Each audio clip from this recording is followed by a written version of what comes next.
Exercise Fuse Response 2018 is set to kick off later this month. It is a bilateral training exercise between Trinidad and Tobago and the United States. Joining us on set to tell us much more about it, we have Military Liaison Officer at the Ministry of National Security, Colonel Kester Weeks, and Charge d'Affaires at U.S. Embassy, John McIntyre. Such a pleasure to have you all on this morning. Good Welcome. Morning. Thank you. So my first question, what exactly is this exercise, Fused Response 2018?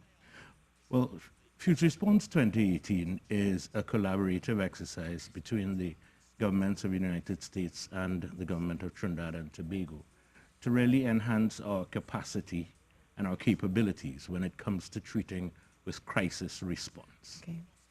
Is it the first time that we're having something like this here? It is not the first time Fused Response is on the cards, but certainly the first time it's being held in Trinidad and Tobago. And it's one of the first times that it's an actual combination of a field training exercise and a command post exercise, all in one. Most times in other jurisdictions, it's one or the other. Okay.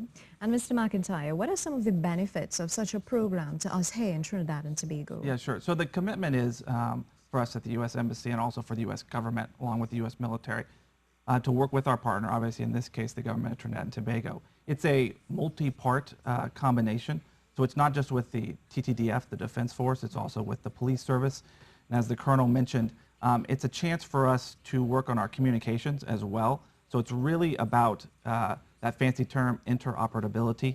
But that's really just a fancy word for working together to see how we would respond in a crisis. Also, I think the Colonel alluded to as well, it's also about being prepared for emergencies. So we've seen it, whether it be with hurricanes or any other sort of natural disasters. This is another way to help, whether it be man-made or natural. Okay, great. So have we done an overhaul of our current system in terms of our response and that sort of thing? Well, this is part of what the exercise is geared towards. It should also be mentioned that for the first time we are employing a real whole-of-government approach to crisis response. In the past, the U.S. government and the Trinidad and Tobago government, the militaries, we have done significant work in preparing ourselves. However, the other agencies, other seemingly non-traditional agencies, but very important agencies, are now being brought into the fold and given an opportunity to test their systems and procedures. Hopefully, we won't find too many gaps, but we are certain there will be some gaps. And what we aim to do is, in the short order, try to plug these gaps and make new recommendations, etc., as the case may be.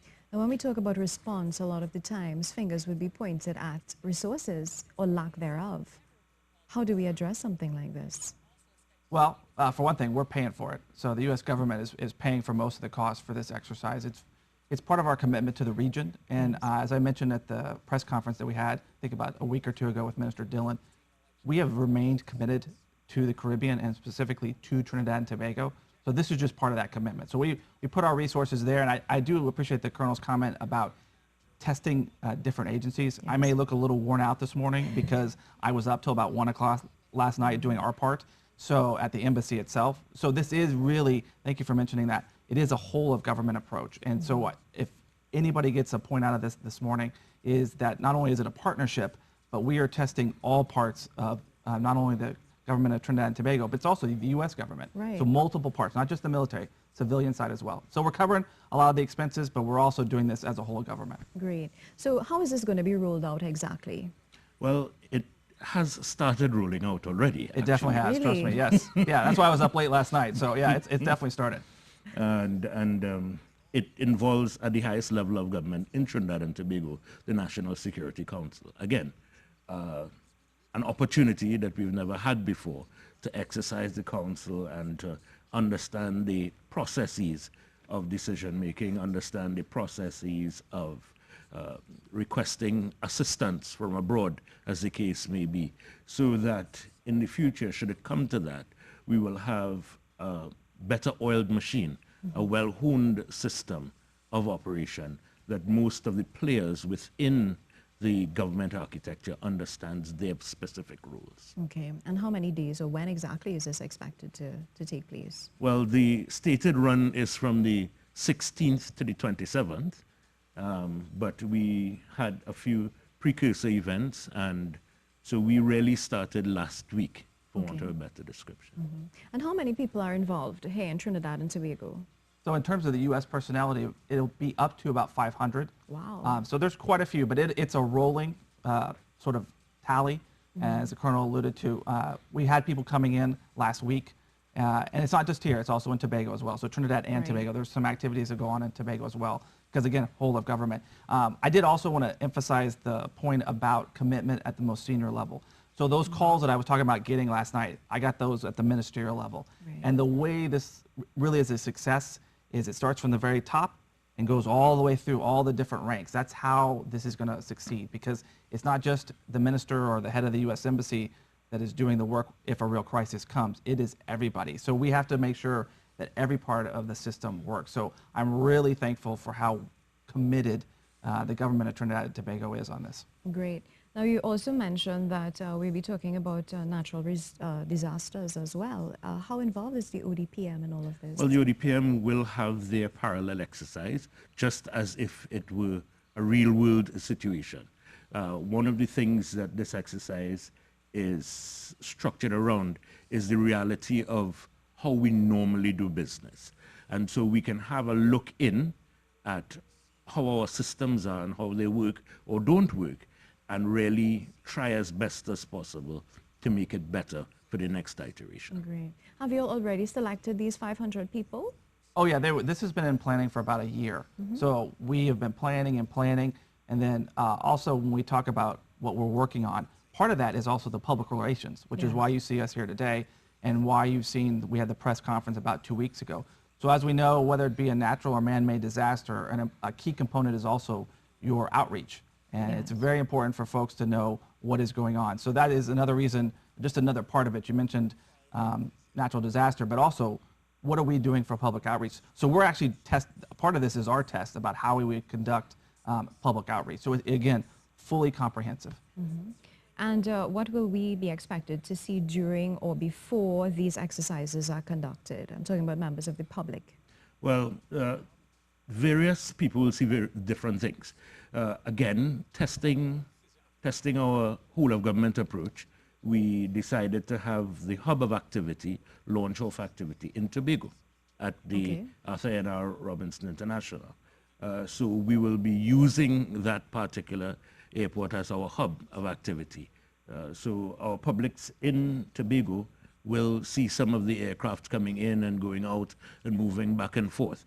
In Piarco in Trinidad, we will be using the south terminal so as not to disrupt any of the normal runs of the Piarco International and the Arthur N.R. Robinson International. And we have had, well, now that it's past, I can mention Yeah, of course. that we had our first set of activities down at Beachfield in Galeota yesterday.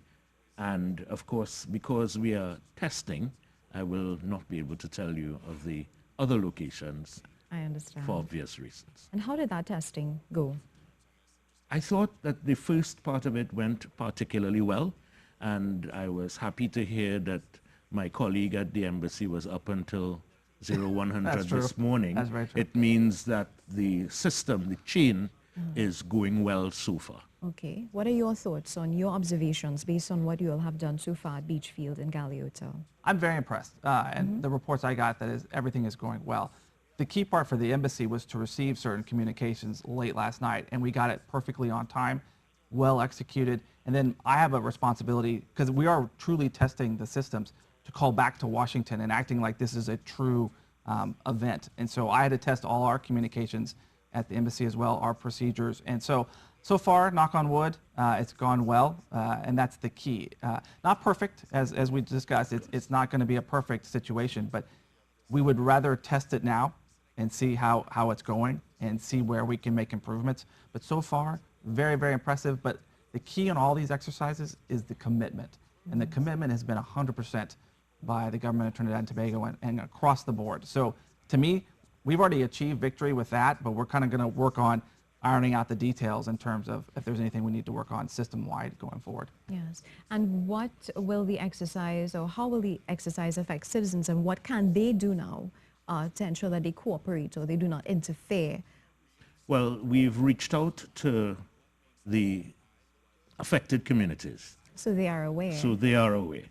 And I will still continue to call it affected communities because that too has been guarded by the exercise control.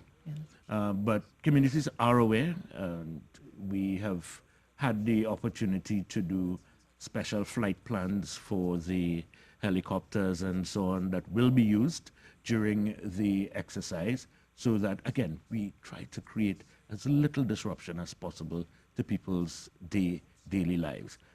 Where we have specific military activity taking place, we have chosen very remote locations to ensure that as best as possible, we stay out of the way of the normal run of things of the country. Will you be revealing those areas? As time will. Right. There'll be no helicopters landing in the savannah, I can assure you of that. So we should be good there. That's good to know. Now, following the 27th, what will be on the agenda? Do we have follow-up exercises?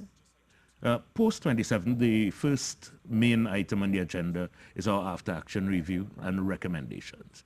And that will be an interesting series of events because not only does it cater to the local arm of it, but it also caters to our communications and the U.S. arm of it.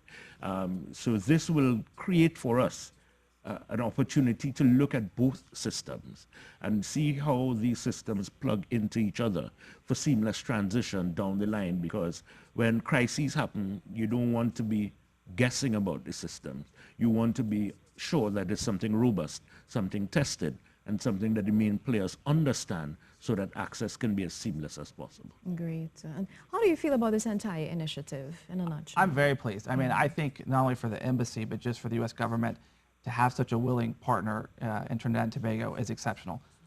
This is the highest level of this type of exercise that we do. So we have 3 different levels. This is called a level 3 exercise. So we've brought as many resources as we can to bear. I'm also just pleased on behalf of the U.S. military, led by Admiral Tidd. He will be in town soon. He is the senior military official for us for the entire region.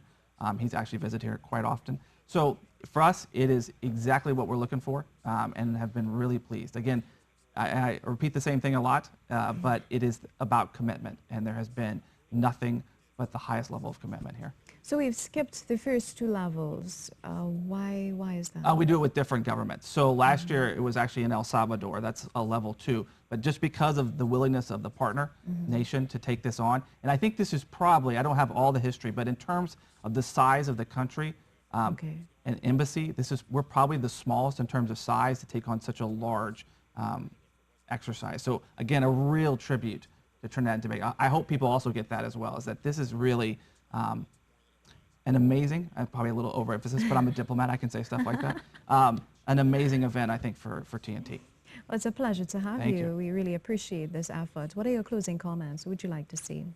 Well, I am really happy to be a part of this particular exercise, to look at all of the necessary moving parts, and to really, on the back end of it, to really ensure that civil security in Trinidad and Tobago is improved significantly because of what we've been able to do.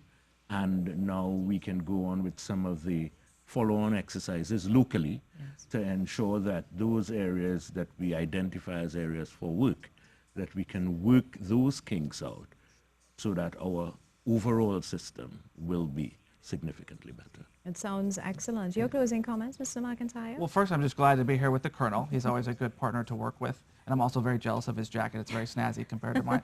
But we are very, very pleased to have this level of commitment, as I mentioned. I think the exercises will go very well. It's been off to a good start. Hopefully Murphy's Law won't kick in because I just said that. But overall, we're very, very pleased how everything's going.